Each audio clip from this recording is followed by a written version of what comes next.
Hi. Hi.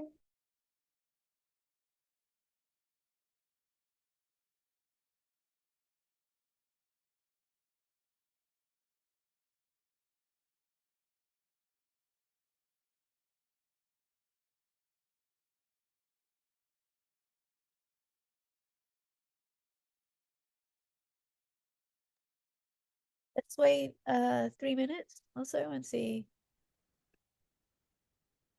who else shows up.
Hey, hi everyone. So we have a big group today. Welcome Akshat, Angelina, Catrice, Stacy, Manish, Sebastian. Oh, Angie, you're here. I see. Do you want to take the call or are you on Yeah. mute today? No, I'm good. Okay, great. All right. So it's 9:05. Okay, I see people are coming in. So I guess we'll give it another few seconds and then we'll go ahead and get started. Yeah, I know Rob is also probably coming, but maybe later, because it's really early for him. Okay. He wants Let's to present about TCK and hips, maybe? Oh, okay. He's doing the demo today? Yeah, I think so if he can make it. Okay. Okay. If that's the case, then I think we'll go ahead and get started. That way I leave him enough time. I don't. Okay, I didn't see anything for that. Okay. Welcome, everybody, and good morning. Thank you for being here. Apologies for a little late start today. But this meeting, for those who are new, I see we have a few new people. This is the Hiero Python SDK meeting. So this is where we will discuss what's going on in just the Hiero Python SDK only. For the other SDK calls, I'd just like to say we do have a meeting for these. This is on Monday at 10 a.m. Eastern Time. So please do join in on those. We do discuss other SDKs, and you'll find really good updates and information with the new latest changes for every SDK. So for this morning for the Python SDK, let's see. I know we had Code Rabbit, and then I'm trying to remember. Oh, yep, that's right. We also did uh close out Mona's PR. Thank you so much, Mona. I'm not sure if she's here. She has added a new TCK adjacent RPC server to the Python SDK. So thank you so much for that. I did see that was closed the other day. I also went ahead and posted that on the Hiero website as part of our links of the week. So if anyone's interested, feel free to take a look at those. Um, let's see. I know somebody had a question on something, but I lost the link to the PR. So if I can't find it, that's okay. Right. Yeah, managed did I think we just merged it yesterday. His PR, Okay. Was which that? yeah, it was a long standing issue. So in the executable methods, we were returning receipts and yeah, it was kind of hard to make to add to separate like the receipts from the response code without breaking users. So managed did that. So yeah, well done to that. I think we had that issue open for for a few months. Yeah, I was about to say that was one of the things I wanted to add, but I mean, great that happy that that's merged. That frees up our agenda. Um, and then, okay, so then coming back to the Code Rabbit, that was one of the things I know we had talked about the other day. Apologies if I'm a bit behind. Okay. There was one thing in here that I had a question for, but I don't think I have the link anymore. I think I might have lost it. So if that's the case, that's that's fine. Hmm. Oh yes. So the other thing we wanted to discuss that I just found it was the documentation setup, or I should say a setup guide for the Python SDK. We did have a user, apologies to you for going through that dependency issue, but we are finding that there are some Windows users that are having a bit of an issue trying to set up the SDK locally.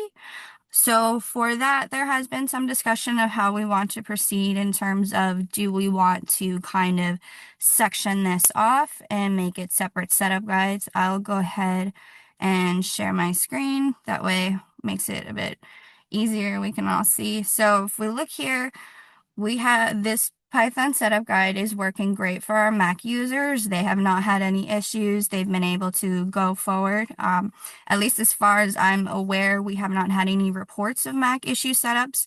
So I'm believing that that is okay. However, unfortunately, we are having users who are not able to set up the Python SDK on the Windows operating system. So we have been debating on how we want to proceed in the sense, do we just want to add a few little notes saying, hey, make sure you have this installed or this installed, so on and so forth, or do we want to section it off?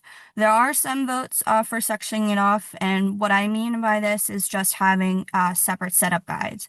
So for the Hiero website, sorry, we have setup guides for Windows, we have them for Mac, and we have them for Linux. This has helped a lot of our users, especially our Windows users, mitigate a lot of their setup issues, as these guides contain detailed instructions. Give me one second. There it goes. As to what specific verbatim commands are needed to set this up. We're more or less spoon feeding them the setup instructions, but we have found that this method is a lot easier and tends to reduce a lot of the fallout when users are coming in. A lot of them are coming in and they're having issues installing UV, they're having issues with PyTest, some of them don't have pip installed. Then we have those users who are on older Windows systems, such as Windows 10. They're needing one dependency after another after another. So for example, in order to install UV, you need JQ. But in order to install JQ, you need Chocolatey. But in order to install Chocolatey, you need NPM. And I'm sure you can guess the domino effect for that one. So we have been kind of debating and going around, do we want to create separate setup guides or do we want to just add something, maybe create a different section where it says a note, like right here, for example, above this. So I'm curious as to everybody's thoughts on this. I will go ahead around, I guess we want to do a round robin thing. For those who aren't familiar, just we go around and we get the input of everybody on this idea. So I'm just gonna go in the way that my computer presents everything to me or presents the names. So Dosey, I'm not sure if you just joined or if you here we're just discussing the setup guides and how we want to do it. So what are your thoughts on this? Do you think that we should section them or do you think that we should add kind of like a little note section? And oh, perfect. I'm not very sure what is the best way to do this. So, Okay, mm, oh yeah. that's fine. That's fine. If there are those who don't know, that's totally fine. Feel free to say you don't know. We don't know what the best approach is either. That is part of the round robin. We want to get everybody's feedback and everybody's input, things like that. So totally fine. Um, Manish,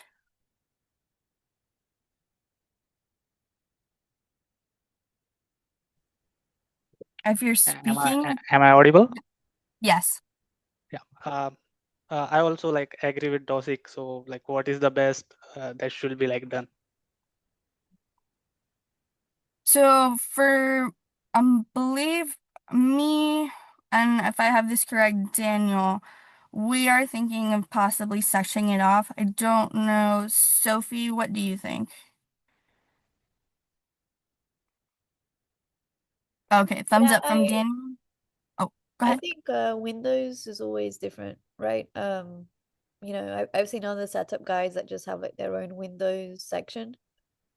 And if you say it's complicated, yeah, let's just separate it. That'll make it easy to maintain and we can have like pull requests from Windows users easily to fix any ongoing issues.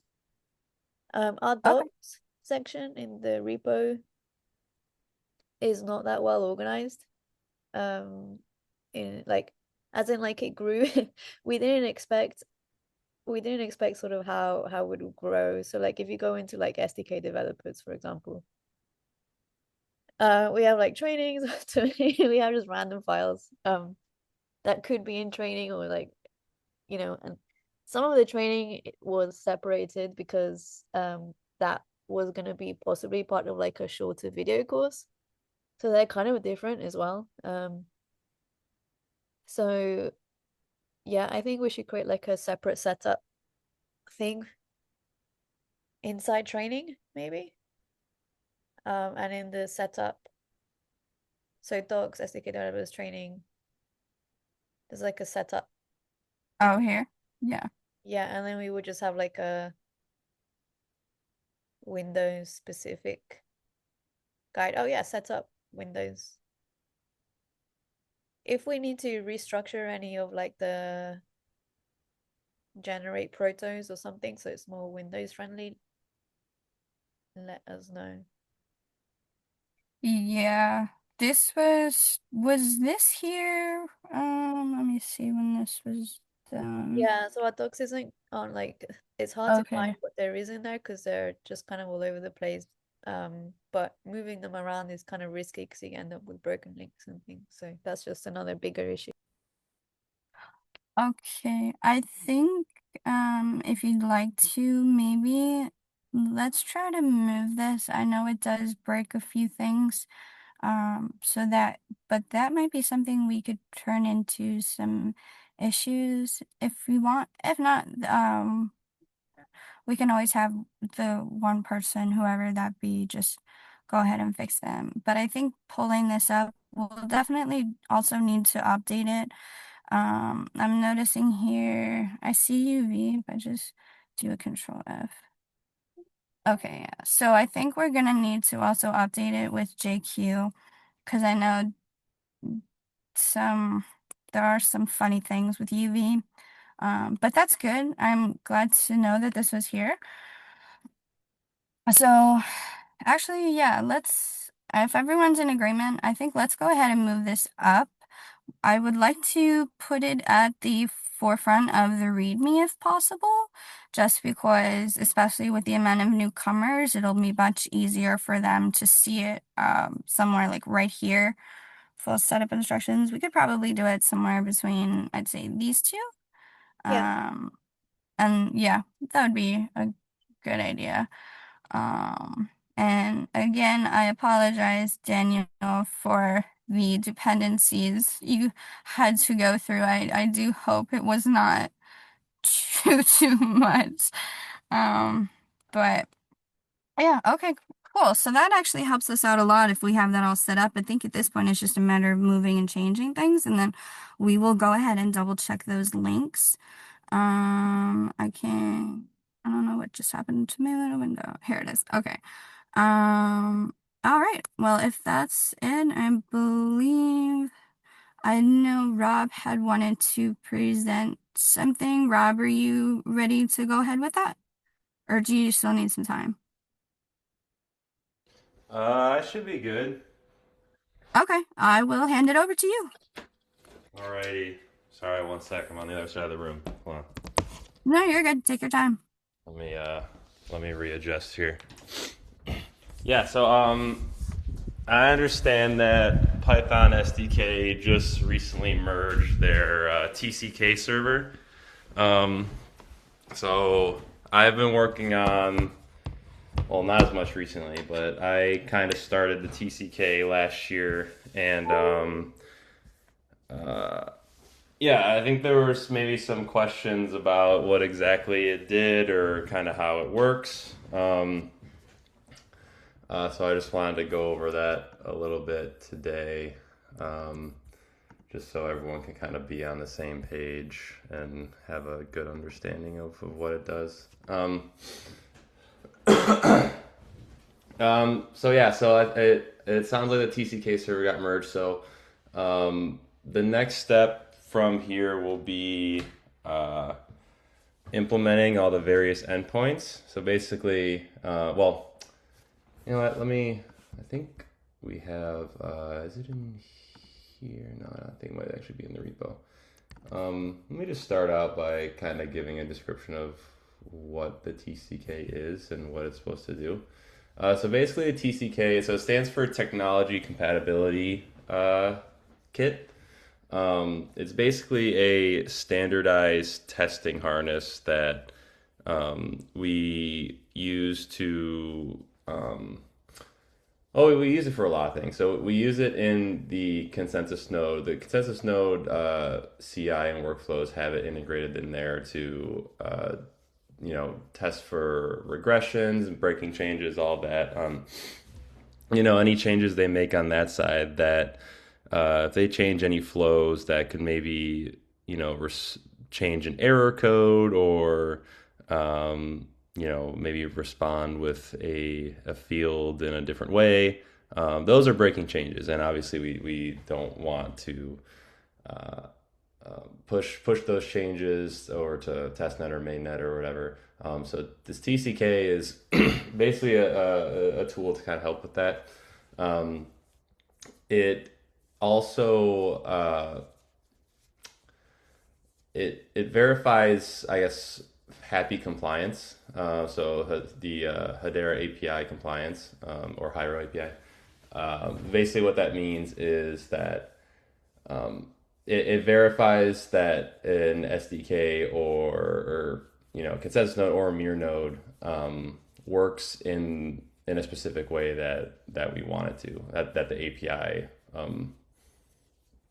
allows or is operating how we want it to, basically.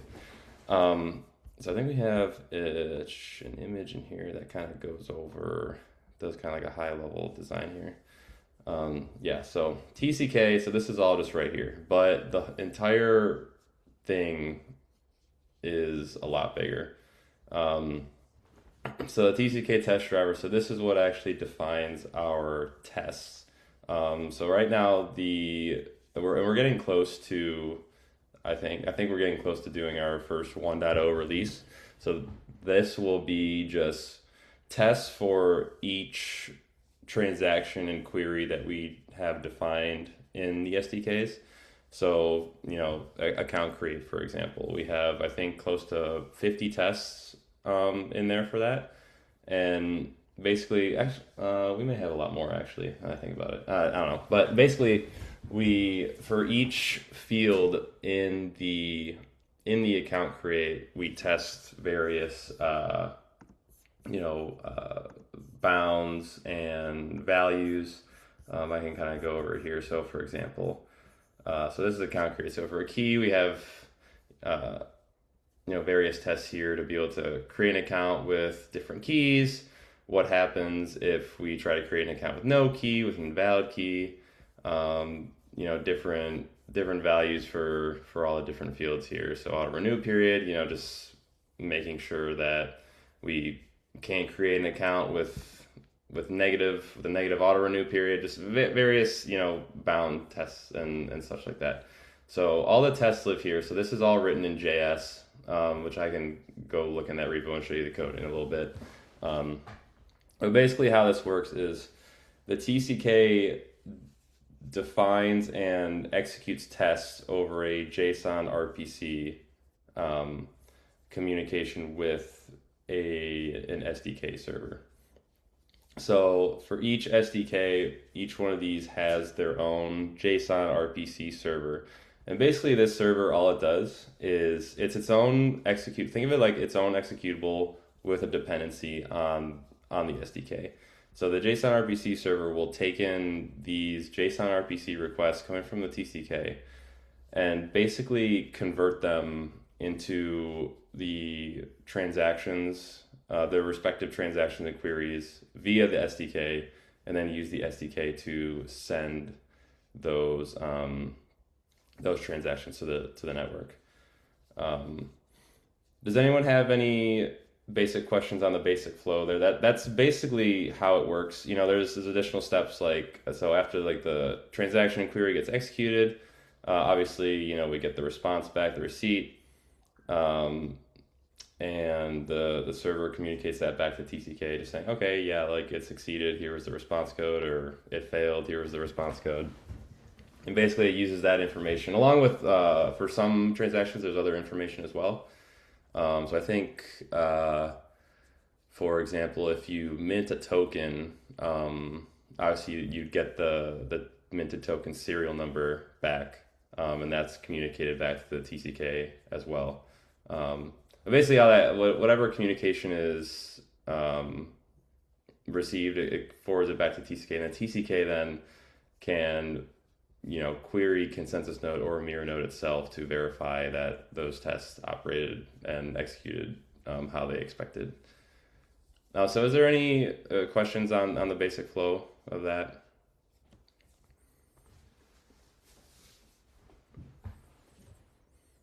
All right. So the actual implementation of the TCK, let's go ahead and look at, let's look at the specifications here. So for each test, or for each suite of tests, which again, so our suite of tests right now are just divided up by transaction query type. So for account create, we have all our account create tests here. So for each of these tests, this is all just a markdown file in the repo itself, which is loaded through this website deployment here. But yeah, so basically this is just an MD file just living in the repo, but having it deployed here on this website just kind of makes it easier to read. But all the info is the same. So everything you see here you can find on the repo as well. So for each of these tests, we have a test specification, which we use to explicitly define what the tests are and what the expected passing criteria is, expected response.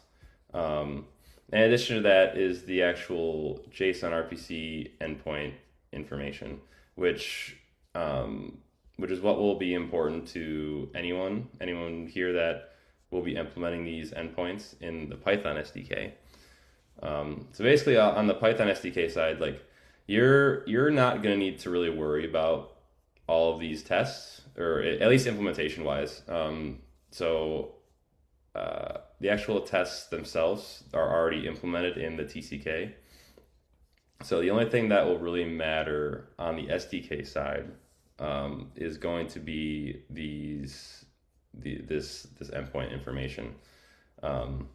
So for each endpoint, we have a method name. So basically, the TCK will be submitting a JSON RPC request that contains the method name. So if one comes across that says create an account, the Python SDK will then be able to read that and say, okay, they're trying to create an account. And then all of the input parameters that are possible with that request. So we have the parameter name, the type, and if they're required or optional. One thing here, like I want and like to make note of, is this required optional column here is only in the scope of the JSON RPC request itself. So like this doesn't speak to the requirements for submitting an actual transaction to the network. So for example, to specify that a little bit more, so you cannot submit a transaction to a Hiero network without a key. That will not work anytime. You'll get a missing key response back. But we put this as optional here because we want to test that flow. We want to test and make sure that, okay, if a create account method is called with no key, we want to make sure that the response back is this key required response code here. So this is purely in the context of the JSON RPC server itself. Are there any questions on that? It's not the most straightforward thing, and I want to make sure that people understand that. Are there any examples? Yeah, I'll be able to show examples after this. I just wanted to go through the test specs and documentation, just kind of show you guys like what as you're implementing endpoints, like the parts you'll be most concerned with. Okay, so so this is provided in every different test spec here. So for delete account, it's a lot fewer. Update account, I think it'll probably be about the same. But so the main things you all will be concerned with when implementing this is the method name, and then all the input parameters, and then the output parameters as well. So this is what the TCK server on the Python side will respond back to the TCK with. So generally, for most, it's just going to be a status string. But for example, like the create transactions will also, you want to reply back with the ID of the created account. And then, I think I said earlier, if you're minting tokens, it should respond back. So there are a couple here actually. It's a new total supply of tokens and the serial numbers created. So everything you guys will need is just in the JSON RPC API endpoint documentation section here. Let me pull up an example of kind of what this looks like. I'm gonna open up. I'll show you guys what it looks like in Swift. Okay. So this is just the main. I think you guys don't really need that. So let's look at account create here. Where is it? Right here. So how the TCK how Swift kind of does it is it divides out its parameter parsing into its own structures, and then creating a structure, it can do all the parsing itself, and then once you pass it to the actual method handler, then all this will already be done. So yeah, let's go back to the documentation here. Account create. So yeah, so method names, and then the input parameters: key, initial balance, receiver signature required. So those are all here, and notice they're all optional because that's what this question mark is optional. They're all optional, just as defined in the test specs. And then obviously this is the code that actually parses it. And then what this does, it passes to our account service, which basically is what actually parses each of these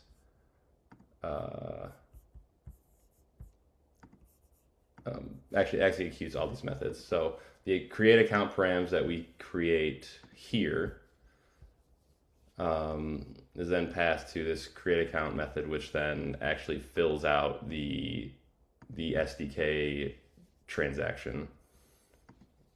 So then it just fills it out. It executes it and just responds accordingly.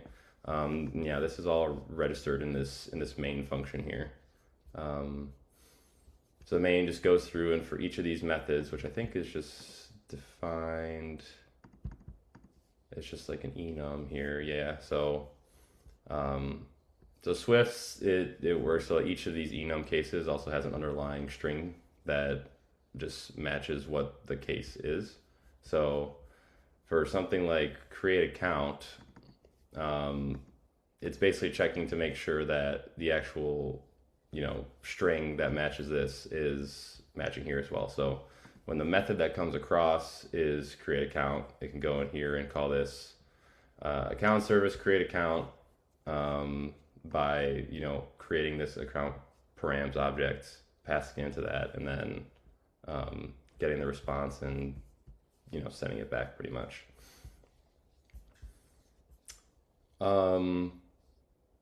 So that's kind of the basic flow.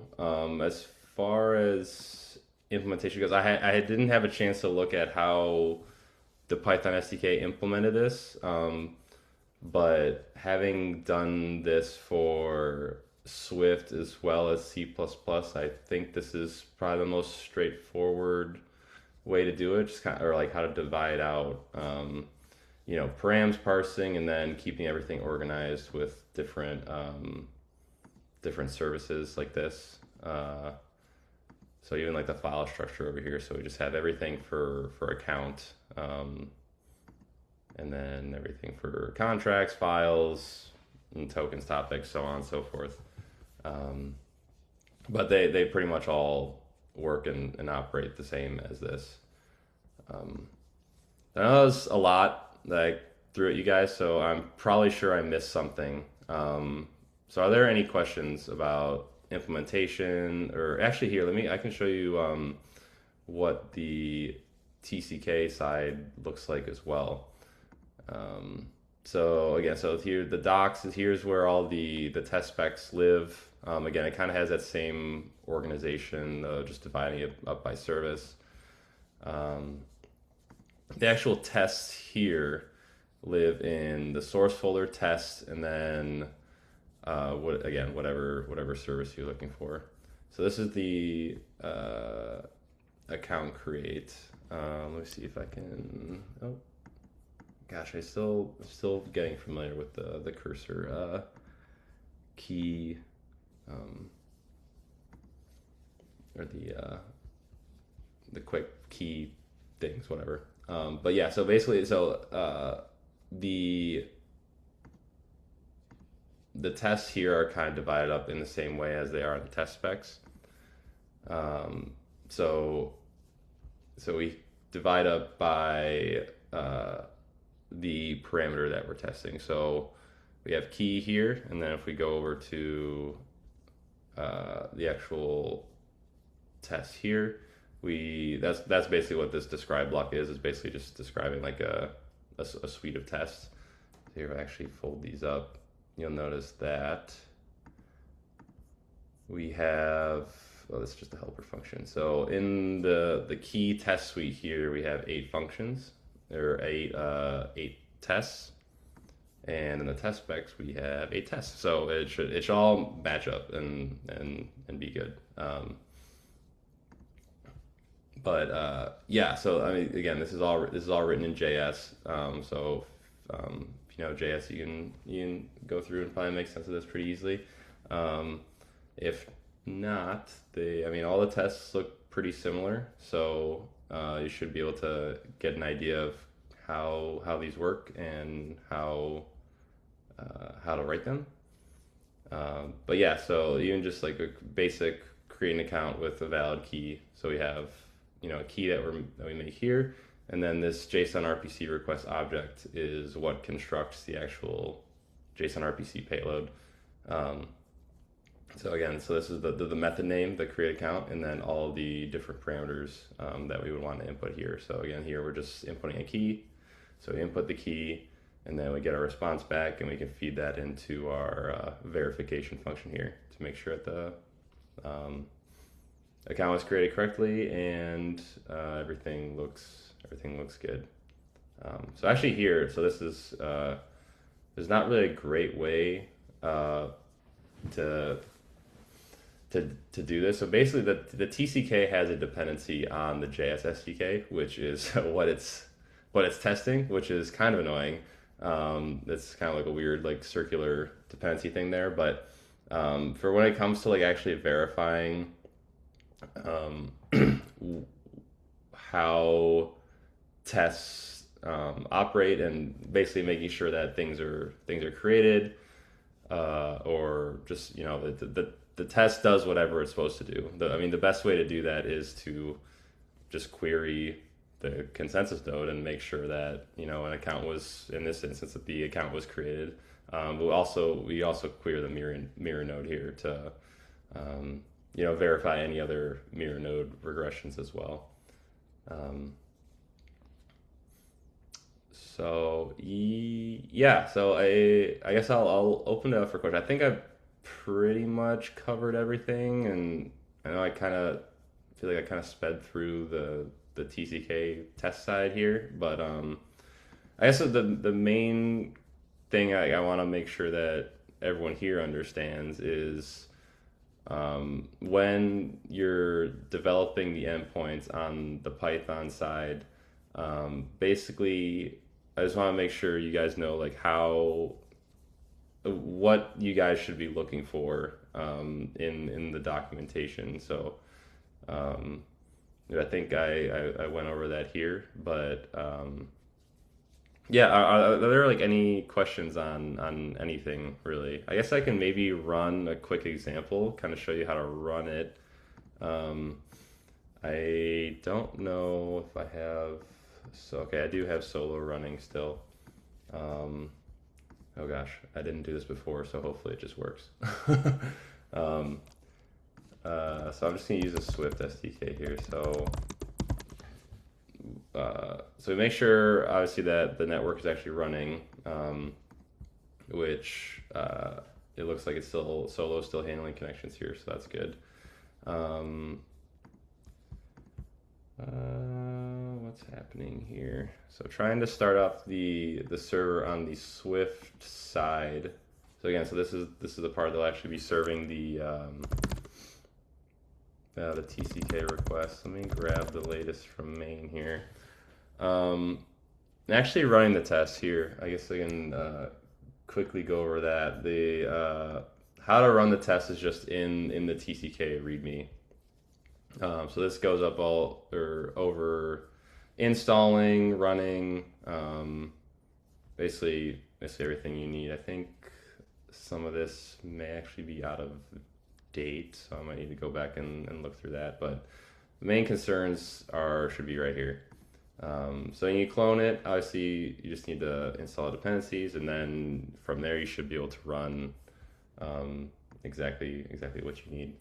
So let's make sure this is running. Okay, so the server is running, and I'm just gonna run the account create test. So that'll be npm. So I'm just following this right here. Actually, I could just copy that. Copy paste. So yeah, so run test file, and then you need the path directly to the test file itself. So looks like it says, so hopefully this works. Boom, there we go. Okay, and then if we look on the server side here, so I mean, so this is just, you know, if you want to add, obviously, if you want to add additional, you know, debugging statements or you know, response, whatever, obviously, you know, you can do that on the Python side. And I think I want to add more here to the Swift side, because this post information doesn't really give useful information. But yeah, so these are all the tests that it's just running through one by one. And the green check mark obviously means it's passing and things are working as expected. And then if any of these fail, you'll see there will be like a little red number here. So instead of this green check mark, there'll be like a red, like 1, for example. And then the next test that failed will be a red 2, and it'll give like a little summary at the end for each error and just basically say what went wrong. But yeah, so that's basically how it works. Are there any questions about anything?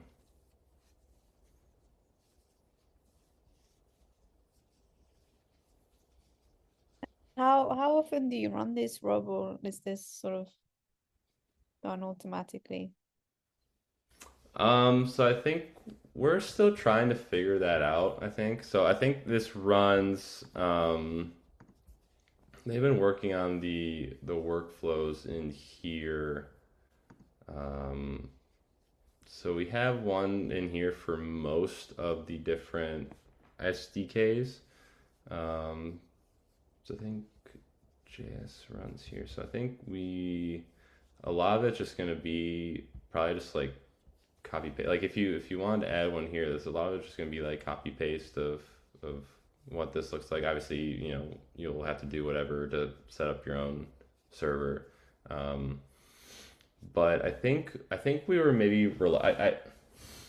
you could theoretically run this in your own CI. I think maybe we were reluctant to do that yet, just because we don't have a 1.0 release out yet. So, you know, like method names and inputs are still subject to change. And if something changes on the TCK side and it just starts breaking everything in your CI, you know, obviously that wouldn't be great. So as far as like running it ourselves, usually like we only run it when, well, again, the consensus node side, they run it whenever they run their extended test suite, which I think is like a couple times a day. And they use the JS SDK, just because that's what has been the most stable, and that's what, you know, the developer we have working on this also works on JS, so he's able to kind of do them in tandem. Yeah, but I think the goal is to eventually have this running in our CI for each SDK. But yeah, I think we're still kind of waiting on that until we can finalize this a bit more. Like I said, I think we're like pretty close. I think we only maybe have like a couple transactions or queries left. And then we can do like a cleanup and do a 1.0 release. And then I think at that point, like it should be stable enough to be able to put in CI.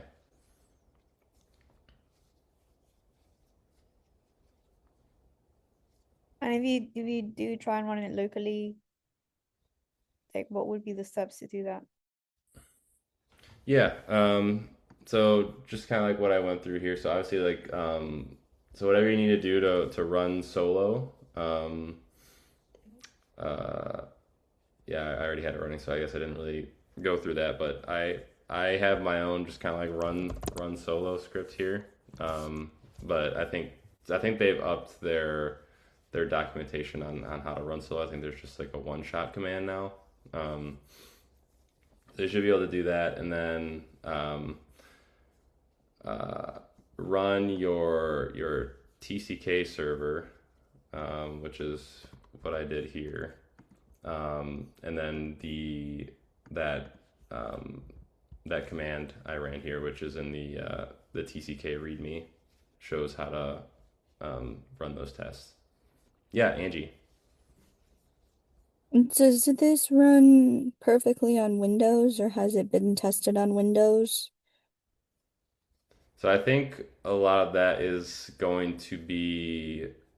Oh well, the TCK. I do not know. I haven't run on Windows myself, um, but it's all in JS. But it's also a lot less complicated than the JS SDK. So I'm hoping that it. I know you guys ran into some problems with that. I'm hoping that the setup should be less complicated there. There's like way less dependencies here. Um, but I guess to answer your question, no, we have not run on Windows, at least that I'm aware of. Okay. I just asked for Solo specifically because I know Solo doesn't run on Windows right now.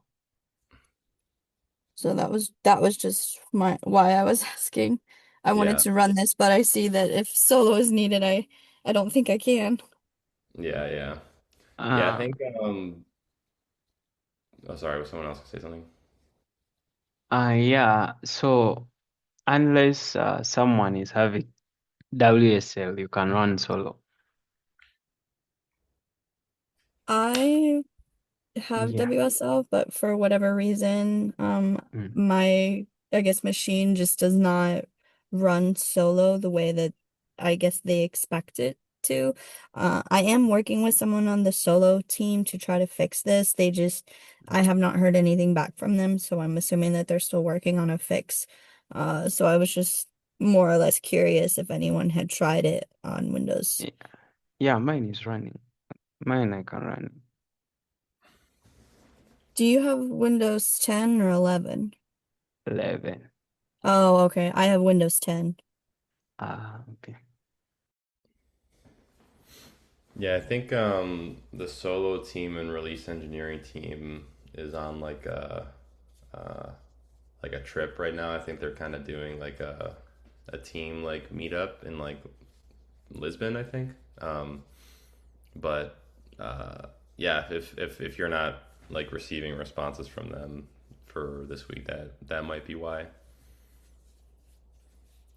But it sounds like if Solo is able to run on WSL at least for 11, there's a path forward there. But yeah, if you're still on Windows 10, then it might have to wait till they get back.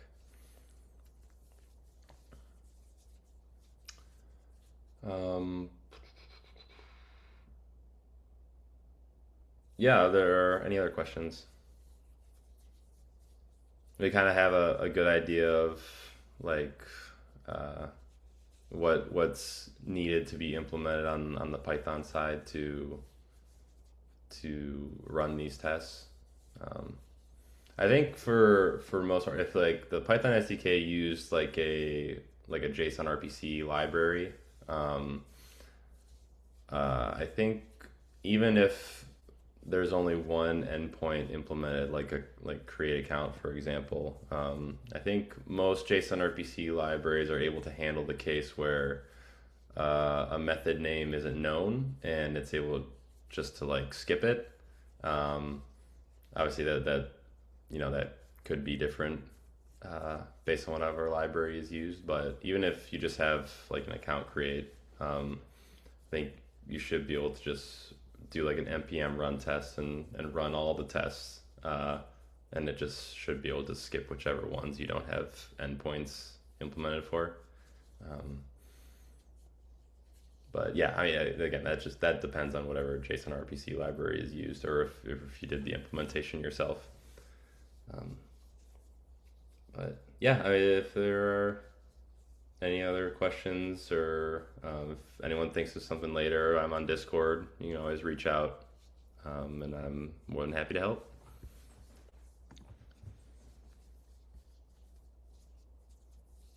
Thank you so much, Rob. Yeah, no problem. Thank you, Rob.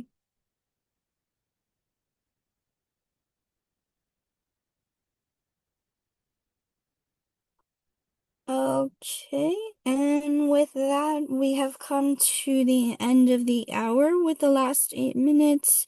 I'd like to leave it open to questions if anyone has any for Robert. If you have questions in general about the Python SDK, or if any of our new people here have any questions about things they were looking at in the Python SDK, just any topics anybody wanted to bring up in general. If not, and if no one has any questions, then we will go ahead and conclude it here for the day. So I'll open my chat. Feel free to type in chat or just go off mute, or you can always put a reaction or what have you. And leave it a minute in case I make sure. All right, since I don't see any hands or chats, I think I will take that as everyone is good to go. And awesome. Alrighty. Well, thank you so much for everybody joining, and thank you for those who have been able to attend. Thank you, Robert, again for your presentation. Very much appreciated the demo.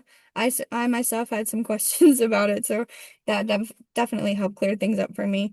But let's see. Okay, I'm just noticing. Oh, thank you, Akshat. Alrighty. Well, if that's the case, if there's nothing else, I will go ahead and give everybody back these last 5 or 6 minutes. And I hope everyone has a great rest of their day, night, afternoon, wherever you are. Bye. Thanks, everyone. See ya. Thanks. Bye.